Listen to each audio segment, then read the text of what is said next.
Hello everyone, this is Defense Politics Asia, and this is the summary for the day of 1106 for the 5th of March.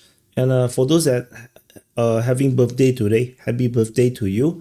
And let's see whether I can make this a tradition. And again, another SITREP, another time I'm recording when I'm feeling like I want to sleep. So I'm going to be very low energy. Just get used to it. We're gonna start off with the Kursk front. Over the Kursk front, we have seemingly lesser reports of fighting, but still known around there. Over the western flank, we only have Lebedevka being mentioned by the Russian Defense Ministry over the past 24 hours. They in the northern flank, they still have fighting at Malaya Loknia and Staraya Sorokina. Sorochina. So that's all. Nothing special about this. In the Sudja region, we have fighting reported at Manovka, shelling at Sudja, Gocharovka, Rubenskina, Zelashenka, and 1Y Kanazi or Pervi. Yeah, this is that perverted Kanazi and Kazaja Loknia. There is some geolocation of drone strike on artillery, and then another drone strike on armored vehicle. So the Ukrainians definitely is still very invested in the Kursk front. This is what it is. In the southern flank, we have fighting reported at Krylovka and Gornau. Gornau was mentioned. We mapped it as an attack, but it could be just shelling, hard to tell. Frontline changes showing that the Russian forces have a major bridgehead in the south of Krylovka, and there is also other geolocation of Ukrainian forces getting airstrike. So the Russians are definitely pushing really hard in this region here. So this push is definitely very, very serious.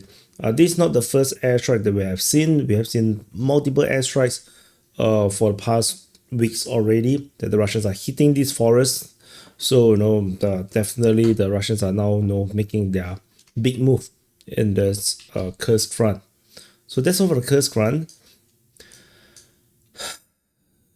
So over at the Kharkiv front, so you may wonder why I breathe. You may think that it's because I'm tired. No, it's because the YouTube has come up with this new idea that to put mid-roll ads, to put ads in the middle of YouTube videos, there need to be some kind of a pause. If not, they feel like I'm disrupting your viewing. So I will have to pause every single front line. Anyway, they haven't really enforced it. It will be enforced in May, but I have to find out how to do this. And so fighting is reported at subscribe you need to fight the subscribe button. Click it if you are not click it. And for those that saw the target at the like button, please do your part and snipe it. It is very perverted, the like button. Keep picking at us. It's a voyeur. You have to snipe it. Just give it a headshot. And so anyway. There is fighting reported at Veterinani, Kazacha Lokpan, and as well as Voschansk. The shelling is reported just off Supivka at Lobanivka. So the mention of Veterinani is right by the Russians and both sides. So the attacks around here is mentioned by the Russians, and the Russians and the Ukrainians still talking about Voschansk. So this is of course the interesting one, with the Russians seemingly making some actions around here. It's unknown if they're really going to go for it. So let's see. Because some things are going to get very unpredictable from now on. So let's see how this goes. Over at the Dvorichna front. At the Dvorichna front, we have fighting reported in a very interesting place. In the north of Dvorichna, the Russian forces has been reportedly attacking Petro-Ivanivka. This is reported by the Ukrainian side. So it means that the Russians have, after securing Vyhledar is going for Petro-Ivanivka, as mentioned by the Ukrainians. The Ukrainians are the one that is mentioning this. So this is actually pretty interesting. The Russians are not known to have taken Krasny Pershi yet. So this is the very, very interesting push, if you ask me, especially, looking at the Ukrainians that were previously doing the counter-offensive operations at the Dvorichna, particularly, taking the forest north of Zaporizhzhia. The Russians, pushing up north of Vyhledar seems like a counter-intuitive move, right? So let's see how this goes. Geolocation of Russian forces in Dvorichna was noted, and so that's about it, I guess. And the south, so Volodivka is like this, no, not here, not there place. Over the Kupyansk front, we have fighting reported at Volodivka as well as Kupyansk.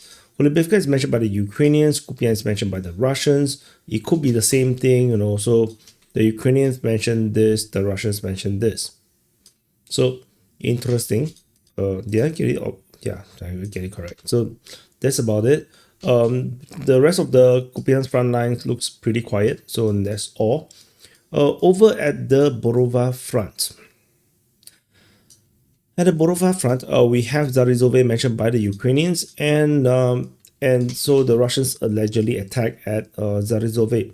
There is a severe lack of reports of any actions at the Borova front, and it does makes me wonder, my hypothetical theory that the Russians are now preparing for some big thing, and they are now restructuring and reorganizing, regrouping, and which is why there's no attacks. That's a feeling that I'm getting. Of course, it could always be rotation, but of course it could also be rotation for the offensive troops to come in. There's also a possibility. So for the war where the Russians is already having this upper hand, to suddenly not do much things at a particular front line where it was usually pretty hot, is pretty suspicious, if you ask me. And there is also a geolocation of Russian forces on the west of Nadia. This confirmed the Russian advance in the western part of Nadia. So pretty much likely to straighten the front line along Kupyansk to Nadia. So this is one of the latest update. This today's geolocation, as you can see, 6th of March.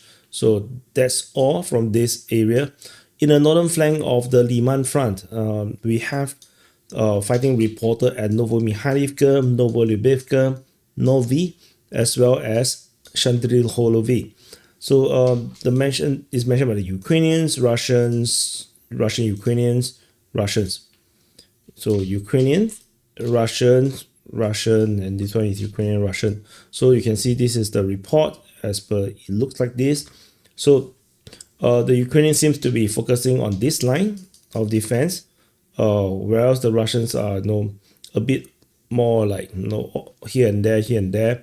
Of course, Shandril-Holovy could also potentially be just shelling report, but because the front line now can link up, basically between the two places, which is why I decided to change it to an attack icon, because I could potentially just note it as a shelling, but I feel like because of this this mapping change, attack towards Shandril-Holovy is now a possibility. So this is the main reason why there's this change in terms of the mapping. Over at the Siversk front, we have fighting reported as Siversk, according to the Russian Defense Ministry. Of course, as usual, this could be shelling. Frontline changes at Bilohorivka again. This time around, the Russian forces have been geolocated on the southwestern or western part of Bilohorivka, confirming the Russians' advance and potential capture of the entirety of Bilohorivka. So then we now live with this impossible salient in the south. Not impossible, but a bit awkward. So let's wait and see how this continues to play out over at the Bilohorivka. Over the Bakhmut front, in the northern flank, we have the mention of Minkivka. According to the Russian Defense Ministry, the Russians allegedly is attacking in this direction. Geolocation of Ukrainian forces getting hit by FPV drone was noted at Tikhonivka. So that's all from the northern flank. In the central flank, we have the mention of Chasiv and Shevchenko. Chasiv and Shevchenko mentioned by the Russian Defense Ministry. Chasiv is mentioned by the Ukrainians. So the battle at Chasiv continues, and in the southern flank, we have the mention of Peteshny as well as Alexandro Shutine over here. So this Alexandro Shutine. So the Ukrainian Defense Ministry is the one that is responsible for these reports. So let's see, how these continue to play out. And of course, this front line here, might have changed already by now, but we have no idea. Over in the Toretsk front, there's no mention of fighting at Toretsk, which is kind of unusual, to say the least. Oh, it's actually me missing the report. Yeah, actually, it's like there is. Okay, my bad. There is fighting report at Toretsk. Yeah, I was thinking, how come there's no reports of Toretsk? Okay, so fighting at Toretsk. So fighting report at Toretsk and Krimsky, as usual, these are all Ukrainian Defense Ministry report. The Ukrainians also talk about Didievka and Dashny, with the Russians only mentioning Didievka. So these are the reported fighting. A bit weird. So Ukrainians mention all this, and the Russians of course mentioned Plishevka as previously have done. So this is shelling. So that's it from this sector. There is this frontline change. Mentioned in the frontline changes report, with the Ukrainian forces geolocated to have entered into the Zabalka region. I think I have mentioned yesterday. So that's about it. Yeah, I've already mentioned yesterday. In case I didn't mention this. In the southern flank of the Toretsk front, there is a mention of Alexandropil. According to the Russian Defense Ministry, I don't think much about this. This probably just some skirmishes, and that's it. Over in the Minokhrad sector of the Pokrov front. Let's see how I can actually do this. Okay, never mind. This northern flank. Northern flank of the Pokrov front. Fighting is reported at Yelizavetivka and Myriolibivka, mentioned by the Russians and the Russian Ukrainians. So this is mentioned by the Russians, this is mentioned by both Russian and Ukrainians. There is a frontline change at Zelenopole, we already mentioned yesterday, and the Ukrainian forces attack into the flanks of Yelizavetivka from the east. Geolocation confirmed the frontline change, but that's about it. Over in the Minokhrad sector, we have some major frontline changes. Ukrainian forces geolocated, attacking the eastern part of Shevchenko, and then the Russian mapping actually mapped that the Russians has actually lost the grounds on the outskirts of the northern part of Vuhledar. However, when it comes to the reporting, the fighting is all mentioned to be Russians. Fighting reported in Minokhrad, towards Novopalivka, Zeleny, towards Pokrov, Pischany, as well as Vivrove. So it's kind of weird. Vivrove mentioned by the Russians, Ukrainians, Russians, and Russians. So almost everything is Russian. Only Pischany is mentioned by the Ukrainians. So that's all from this region here. So Russian, and only this one is Ukrainian. So yep. So that's it from the Minokhrad sector. This one is interesting. The Ukrainians are capturing back some of the railway line regions, as well as entering into the eastern part of Shevchenko. So pretty good offensive operation and tactical success in this sector, pushing back the Russians, creating more buffer zones between them and the Pokrov city. Over the Pokrov sector of the Pokrov front, Russian forces are attacking towards Serhievka. Fighting is reported at Kotline, Udashne, and Uspenivka. So the rest, Vivrove and Pischany is already mentioned just now. This is mentioned by both sides. This is by Ukrainians, so by Russians, and then Uspenivka is by the Russians. So which means it's gonna be This Russian Ukrainians, and then this is Ukrainians, Russians. So this is the report like this. So the fact that the Ukrainians acknowledge that the Russians are pushing towards Serhievka, does make me wonder if the entire claim about Ukrainians having some success at Kotline, is it even real? Like, it felt so unreal, right? That the fact that the Ukrainians say that they are heading to a Serhievka. So let's see how this goes. Over in the southern flank of the Pokrovsk front, you can see that my eyes is starting to want to close. But it's okay. So anyway, findings reported at the Kotlyarivka, Horikove, Bodanivka, and Sripne. So mentioned by the Russians, Ukrainians, Ukrainians. So this mentioned by the Russians, Ukrainians. So how to interpret this? The Ukrainians,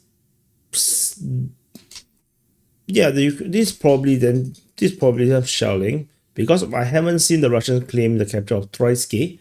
So this could be just shelling.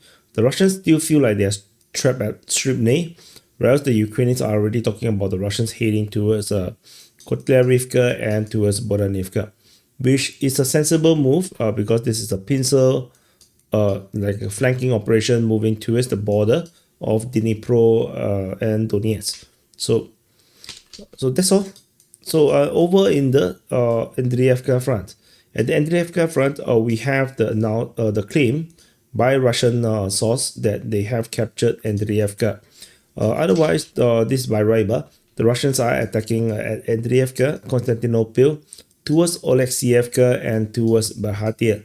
So this mentioned by the Ukrainians, Russians, and Ukrainians.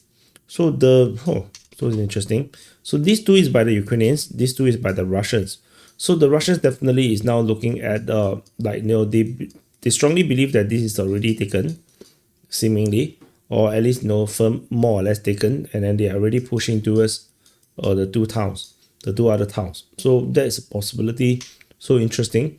But south of Bakhmut, we have a geolocation of Russian forces moving northward, near to Rosleaf.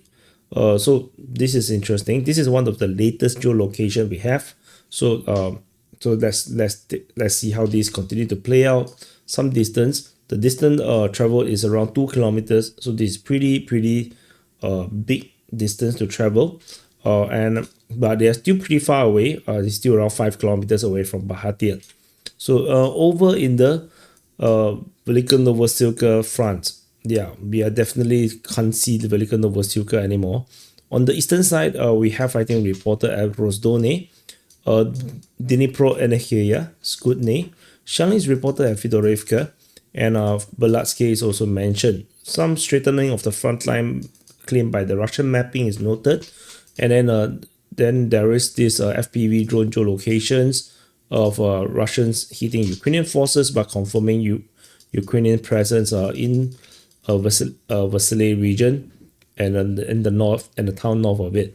So of course this is already mentioned just now, the fighting moving towards Bakhmut. So the Russians are making this move towards Dnipro Energia. So that's interesting. This is mentioned by the Ukrainians, Russians, Ukrainians, and Russian Ukrainians. So Russians, Ukrainians, Russians. Did I get it wrong? Sorry, I get it wrong. Yeah, wrong. So it's Ukrainian, Russians, and Ukrainians. So this is more or less there. I think this still part of this massive overall frontline offensive. I think nothing much. This is all farmlands. We're going to see some slow push towards a strengthening of the front line just south of Oradne. So this is going to take some time to happen. And on the western side of the Velyka Novosilka front, wow man, the front line is just so big. So So we have to cover this a bit, zoom out or zoom in. Okay, let's zoom in. It's okay. So fighting is reported at Bulasky we already mentioned, so I can actually zoom down here. So fighting is reported at Privyone. Venipale is mentioned for the first time by the Ukrainian Defense Ministry, and Komishuvaha is also mentioned. This one is mentioned by the Russians. Of course, it could be a shelling, and Novopil is mentioned. So this is the situation. So Vinopil is mentioned by the Ukrainians. This is mentioned by Ryba. So and then Novopil is mentioned by the Russians. So this is Russian. This is Ukrainian. This is Russian claim. And Russian forces allegedly captured Privyone as per announced by the Russian Defense Ministry. Ryba and Russian Defense Ministry announced the capture. And and then mention of Komishuvaha is interesting. This is the first time we ever saw the mention of this town. This is mentioned by the Russians. They could be shelling, but because the Russians have already claimed the capture of Novosilka on the 21st of February, the Russians potentially have a possibly bigger control of grounds around here, potentially, and which means that an attack in the direction of Komishuvaha is actually possible, which is why I decided to make it an attack icon. So this is the reason why I map it in this way. And for those that never hear me say before, all the mappings, on DPS mapping is just a estimate of what the reality is. This is not the reality, and also this is actually two maps. Is the pink one is the Russian version, the Russian perspective of the front line of the war, whereas the blue one is the Ukrainian perspective of the war. So you can see that's why there is some overlaps. There is some overlaps because they have different explanation of where the front line is. So there's something to note. So there's also shelling reported at Yamvarsky, or also known as Shifneve. So basically, this is inside the Dnipropetrovsk Oblast. So this is pretty far away. So not very important, but it was mentioned by the Russian Defense Ministry's reporting. And then we go to the Zaporizhzhia front. At the Zaporizhzhia front, we have the continuation of the Russian offensive in this sector. It still have not go full blown yet. It's still pretty much in the preparation stage. We have fighting reported at Huepole, Malatomashka, Novodanilivka, Shebaki, Pyatikaki, Lokove, Kayamske, shelling reported at Lukyanske, as well as over at Palivka. So this is the overall strategics of situation at the Zaporizhzhia front. Kayamske is mentioned by the Ukrainians, Russians, and then on Shebaki by the Russians. So Ukrainian, Russian. Malatomashka is Russian. Huepole is Russian. So basically everything is mentioned by the Russians themselves. So only Kayamske is mentioned by the Ukrainians, and everything else, this is all mentioned by the Russians. So Lokove is by the Ukrainians, Pyatikaki is by the Russians, Russian version. So in the Ukrainian perspective, the Russians are mainly pushing in this direction, only in the Kayamske sector, whereas the Russians are talking about across the entire front line. And I think not entirely wrong, because there is always the possibility that whatever happened over in the Kharkiv and the Huepole sectors are just shelling, and the main push is actually over in the Kayamske sector. There's a possibility. There's a geolocation here is an airstrike on Huepole, so it does maybe is that case. Whereas over in this sector, Kayamske sector is getting very hot. Like they have the fighting report at Shebaki. The Russians are definitely pushing Lokove, Pyatikaki region. Fighting is reported at Kayamske, and then they have the shelling of the rear positions, which this is probably where the Ukrainians are holding the defense line, the secondary defense line. So this is where they actually sent in reinforcement, and they are now getting airstrikes. So the Russians are definitely, you know, suppressing the rear positions, and then they are going to push on. So this is the main sector. Lokove Petikaki, you know, this is like a, you know, like you need this. This is actually pretty strategically important to have this position for the Russians before they can push out from this area here. So this is actually very, very important tactically. But yeah, so probably this is why we are seeing the major attacks in this sector. But it's still not full-fledged, you know, outright super big offensive. This is just limited local offensive, at least in the Kamsky sector. And if we look at the entire front line, I feel like, you know, it's still pretty much still in the preparation stage. They're still, you know, shaping the battlefield. Is still not yet, you know, the main big offensive yet. And I'm thinking that, no, that might come. Yeah, we shall see when it comes. And finally, at the Kherson front, we have the Russian Defense Ministry mentioning Lvove, Antonievka, and Dnipropetrovsk. So that's all. Nothing particularly special about all these things. So that's it. So this is the summary for the day of 1106 for the 5th of March. So 5th of March is my birthday, as you guys probably already know by now. I mentioned yesterday, I mentioned today. So yeah, so thank you for all the well wishes. I wish that, you know, YouTube will treat me better and give me more views. And also, you know, hopefully I can, you know, this year able to reach 100k subs for this main channel. And also, you know, I do hope that there is a chance that, you know, I can gain a new set of audience, or maybe many of you guys may start to, you know, appreciate my reporting on geopolitics, because actually geopolitics is my real passion. But I mean, I like military stuff, you know, but no, geopolitics is actually more consequential. But no, sometimes, you know, it's hard for people to agree, because, you know, we all have very different, you know, information diet and experience and perspective on things. So I try to share as the best I can, and as usual, it's going to be neutral, even if even regarding China. As much as I don't like the CCP, my reporting on China is actually neutral. So I don't talk anything about, you know, all this, you know, unverifiable shit, like, you know, the Xinjiang, you know, camps, or, you know, the massacres or whatnot. No, yeah, I've there's no evidence for all those things. No, this alleged limited, no evidence, but no, there's nothing very, very substantial. And the reality is, I don't really care about their lives.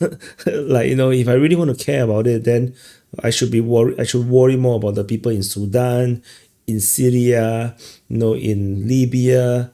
No, why would I care about people in China? And like, there's so much tragedy around the world. So, you know, so my reporting is still going to be neutral, but some of it you definitely will not agree with, because, you know, we all have biases, and I have my own bias, but, you know, in my reporting I don't actually, you know, bias on any sides, because most of the time I'm very self-centered. Like, you know, I just care about Singapore, and the rest of the world, you know, you can burn and die. No, it doesn't matter that much to me. But I'm just joking, you know, if the world burn and die, Singapore is dead. So but yeah, but you get what I mean, right? So hopefully, you know, yeah, I will get the kind of audience, and hopefully, you know, yeah, make the channel more resilient. And and yeah, I do need the revenue. That I have a lot of overhead right now. So hopefully, you know, things will continue to do well. Anyway, thank you for watching. Press the like button, subscribe. My eyes is not as bad as yesterday. Yesterday I was way more sleepier, but yeah, but I'm still tired now. But anyway, thank you. See you guys in the next update.